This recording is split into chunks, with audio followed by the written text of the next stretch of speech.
Assalamu alaikum wa rahmatullahi wa barakatuh. Hamidan wa musalliyan wa musalliman amma ba'd. Fa'a'udhu billahi minash shaytanir rajim. Bismillahirrahmanirrahim. Wa qadha rabbuka alla ta'budu illa iyyah wa bil walidayni ihsana ila akhiril ayah. Dear brothers and friends, today I am here to shed light on the topic of the obedience of parents. Pray to God that Allah give us tawfiq to speak well.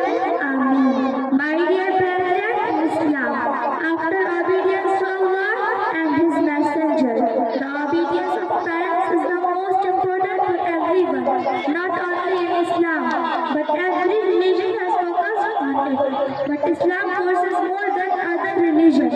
That's why Islam commands every Muslim to behave goodness and mercy with his parents and respect them in their whole deeds, as well as try to make them happy. Obedience of parents is compulsory for the children, except that if the parents ask their children to exercise anything with Allah subhanahu wa ta'ala and commit sin, the children must not obey their parents as Allah subhanahu wa ta'ala mentioned in Surah Al-Israel. وَقَضَى رَبُّكَ أَلَّا تَعْبُدُوا إِلَّا إِيَّاهُ وَبِالْوَالِدَيْنِ إِحْسَانًا إِمَّا يَبْلُغَنَّ عِندَكَ الْكِبَرَ أَحَدُهُمَا أَوْ كِلَاهُمَا فَلَا تَقُل لَّهُمَا أُفٍّ وَلَا تَنْهَرْهُمَا وَقُل لَّهُمَا قَوْلًا كَرِيمًا. And your Lord has decreed and decided that you worship and accept Allah, and you be thankful to your parents.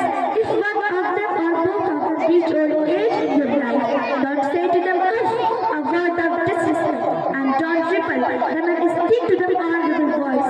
And I heard Allah subhanahu wa ta'ala says, وَاخْفِضْ لَهُمَا جَنَاحَ الذُّلِّ مِنَ الرَّحْمَةِ وَقُلْ رَبِّ ارْحَمْهُمَا كَمَا رَبَّيَانِي صَغِيرًا.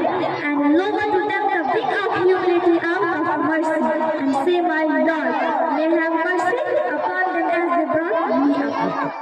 My dear audience, there are many traditions about the importance of the obedience of parents. But now I feel like telling you a famous hadith. أتى رجل إلى نبينا عليه الصلاة والسلام فقال يا رسول الله من أحق الناس بحسن الصحابة. A man came to our Prophet Muhammad sallallahu alaihi wasallam and he said, O Messenger of Allah, who is the most deserving among the people from the kind of companion? فقال رسول الله صلى الله عليه وسلم أمك. Then the Prophet Muhammad sallallahu alaihi wasallam said, your mother. ثم من? Then it else. قال أمك. He said, your mother. قال الصحابي ثم من? Then the companion said, who is after that? قال أمك. The Prophet said, your mother. Third time. قال ثم من? He said, then who? فقال رسول الله أبوك. The Messenger of Allah said, your father.